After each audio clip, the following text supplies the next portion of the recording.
So hello everyone, welcome to my channel. ఈరోజు ఈ వీడియోలో మనము ఆర్ఆర్బీ సికింద్రాబాద్ డివిజన్లో ఉన్నటువంటి పారామెడికల్ పోస్టులకి ఏ విధంగా అప్లై చేసుకోవాలి ఆన్లైన్లో అనే విషయాల గురించి ఈరోజు మనం ఈ వీడియోలో తెలుసుకుందాం.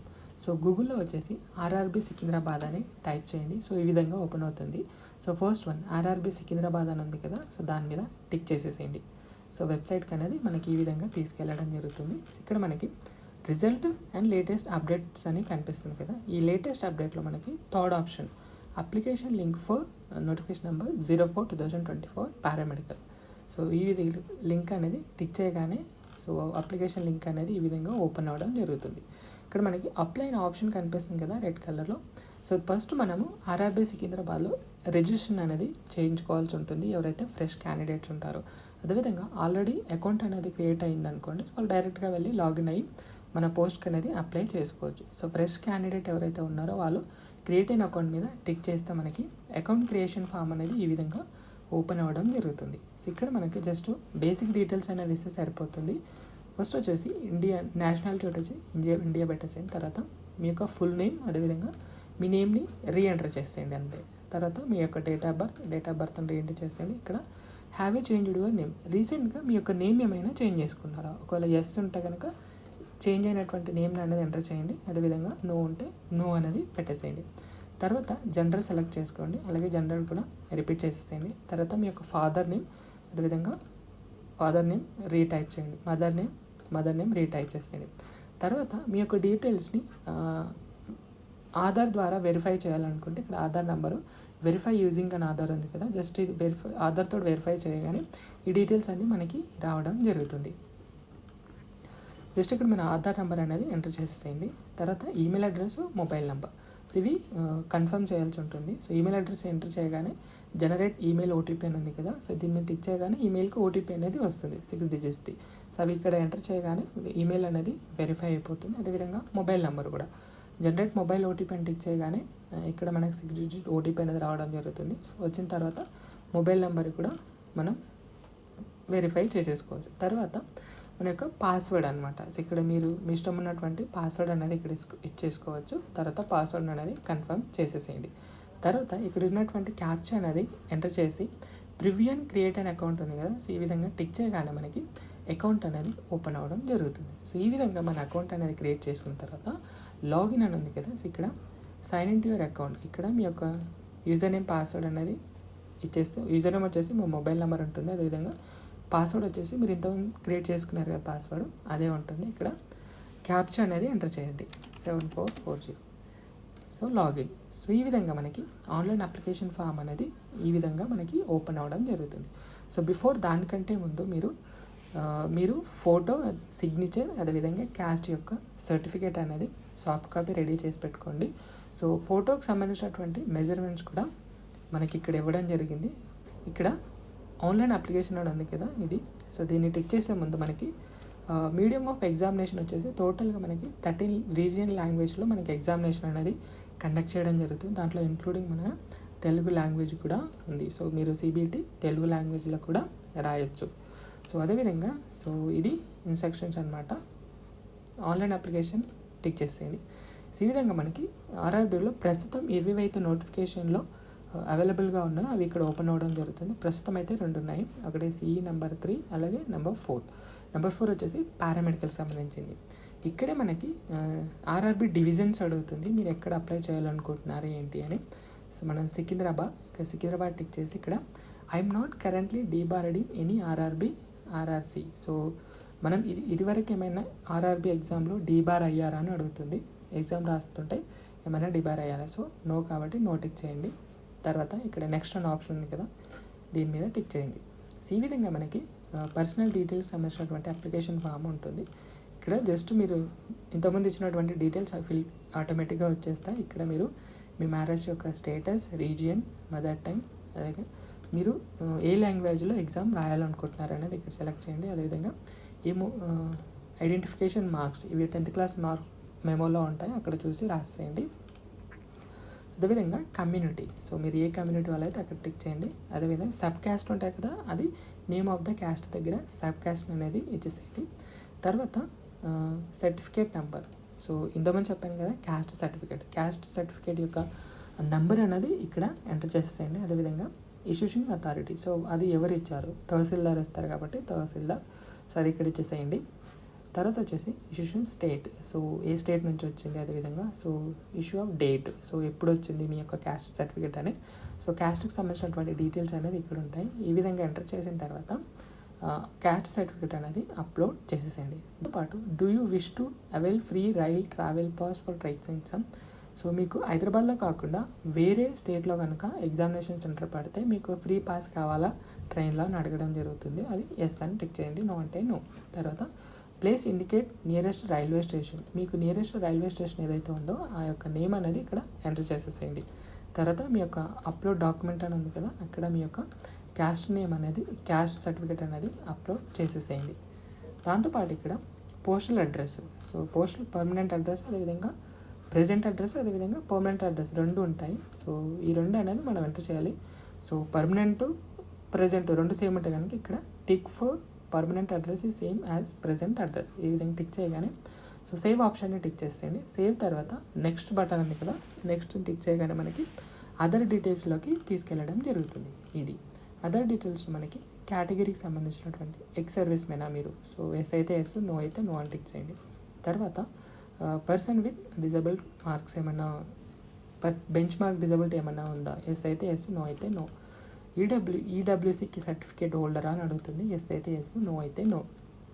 తర్వాత are you an employ of Indian railways, మీరు ఏమన్నా ప్రస్తుతం ఇండియన్ రైల్వేలో వర్క్ చేస్తున్నారా, ఎస్ అయితే ఎస్, నో అయితే నో.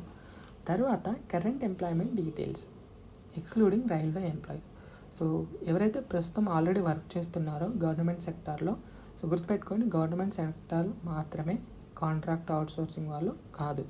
అది సెంట్రల్ గవర్నమెంటా, స్టేట్ గవర్నమెంటా, లేకుంటే పబ్లిక్ సెక్టర్ అండర్టేకింగ్లో పర్మనెంట్ స్టాఫ్గా ఎవరైతే వర్క్ చేస్తున్నారో వాళ్ళు మాత్రమే ఇది టిక్ చేసుకోవాల్సి ఉంటుంది. అదర్వైజ్ నాట్ అప్లికబుల్ అని టిక్ చేసేసింది. తర్వాత bank details for refund fee, so first me bank details అనేది ఇక్కడ ఇచ్చేసేయండి. ఎందుకంటే ఎగ్జామినేషన్ అవ్వగానే మనకి మనం ఏదైతే పే చేసామో అది మనకి రీఫండ్గా వచ్చేస్తుంది. సో తర్వాత నెక్స్ట్ బటన్ టిక్ చేయగానే ఈ విధంగా మనకి ఎడ్యుకేషనల్ క్వాలిఫికేషన్ డీటెయిల్స్ అనేది రావడం జరుగుతుంది. ఫస్ట్ 10th, ఇంటర్మీడియట్, అదేవిధంగా డిప్లొమా, సో ఈ విధంగా మనం ఎంటర్ చేయాల్సి ఉంటుంది. అడిషనల్ కాంటెంట్కి ఇక్కడ యాడ్ అని ఉంది కదా, ఆ బటన్ టిక్ చేయగానే మనకి ఇక్కడ యాడ్ అనేది రావడం జరుగుతుంది. తర్వాత వర్క్ ఎక్స్పీరియన్స్, సో రేడియోగ్రాఫర్కి అయితే ఎలాంటి వర్క్ ఎక్స్పీరియన్స్ అడగలేదు నోటిఫికేషన్లో, సో దీన్ని మీరు స్కిప్ చేసేసేయండి. సో దీన్ని ప్యాక్ చేస్తే ఇలా మైనస్ అయిపోతుంది. సో వేరే పోస్ట్కి ఏదైతే ఉన్నారో సో వాళ్ళు ఎక్స్పీరియన్స్ ఉంటే కనుక ఎక్స్పీరియన్స్ అనేది అక్కడ ఇచ్చేసేయండి. తర్వాత నెక్స్ట్ బటన్ మీద క్లిక్ చేయగానే మనకి ఇక్కడ అప్లోడ్ డాక్యుమెంట్స్ అని ఉంది కదా, ఇక్కడ ఫోటో మరియు సిగ్నేచర్ అనేది అప్లోడ్ చేయాల్సి ఉంటుంది.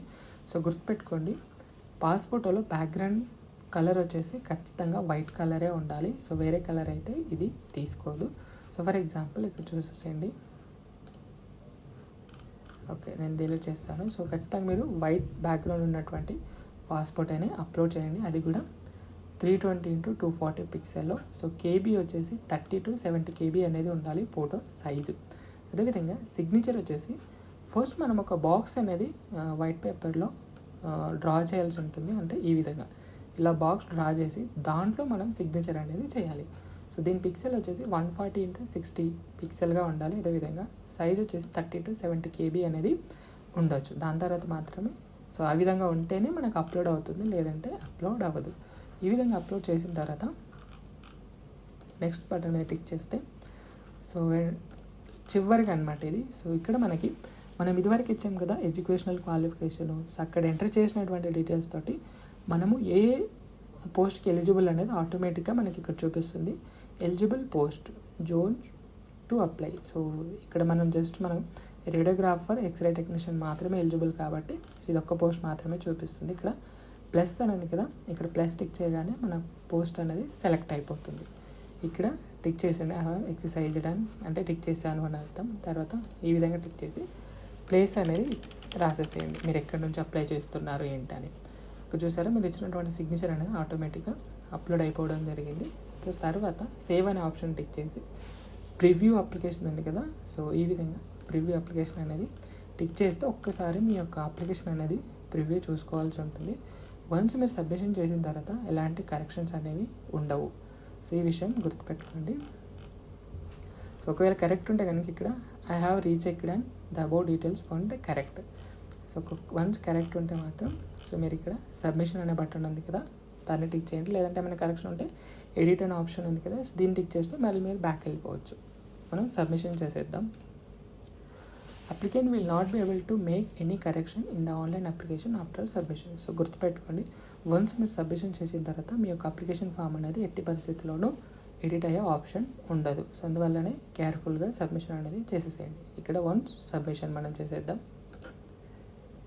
సో ఈ విధంగా మనం సబ్మిషన్ చేయగానే పేమెంట్ గేట్వేకి అనేది తీసుకెళ్ళడం జరుగుతుంది. సో ఎవరైతే ఎస్సీ ఎస్టీ క్యాండిడేట్ ఉన్నారో వాళ్ళకి 250 రూపీస్ అనేది ఉంటుంది కదా, సో రిమైనింగ్ వాళ్ళకి 500 రూపీస్ అలా ఉంటుంది. సో ఈ విధంగా మనం పే విత్ సిఎస్సి వ్యాలెట్, అదేవిధంగా పే విత్ ఎస్బీఐ పే, ఈ రెండిట్లో మనం ఏదైనా యూజ్ చేసి మన అప్లికేషన్ అనేది అమౌంట్ పే చేయాల్సి ఉంటుంది. సో ఇది అప్లికేషన్ సంబంధించినటువంటి details.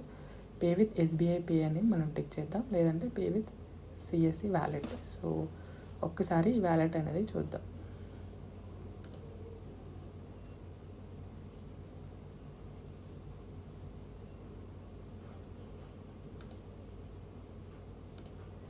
Pay with SBI pay ఉంది కదా, సో దీన్ని టిక్ చేద్దాం.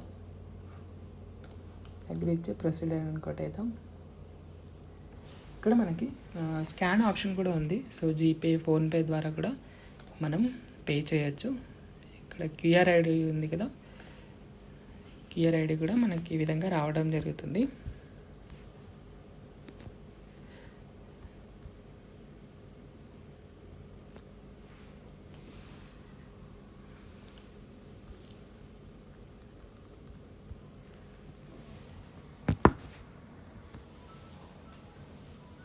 సో పేమెంట్ అయితే అయిపోయింది.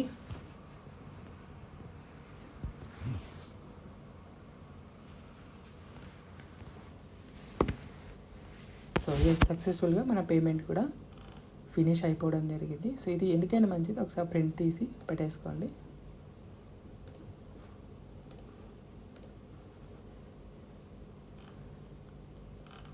నెక్స్ట్ బ్యాక్ వచ్చేసేయండి. సో ఇక్కడ మనకి అప్లికేషన్ హిస్టరీ అని ఉంది కదా, సో ఇక్కడ మనకు డీటెయిల్స్ అనేవి వచ్చేస్తాయి. సో వెరిఫై, వ్యూ అప్లికేషన్ అని ఉంది కదా, చూడండి. ఇది మన యొక్క ఆన్లైన్ అప్లికేషన్ చేసినటువంటి ఫామ్ అన్నమాట. ఒకసారి ప్రింట్ తీసి పెట్టేసుకోండి. ఇక్కడ ప్రింట్ అనే అప్లికేషన్ ఉంది కదా, సో దీన్ని టిక్ చేయగానే మన అప్లికేషన్ అనేది ఈ విధంగా మనకి ప్రింట్ అయ్యి రావడం జరుగుతుంది. ఎందుకంటే మంచిది, ప్రింట్ తీసి పెట్టేసుకోండి. సో ఇది గైస్ వీడియో. ఏమైనా డౌట్స్ ఉంటే కనుక కమెంట్ సెక్షన్లో కమెంట్ చేయండి. So thank you so much.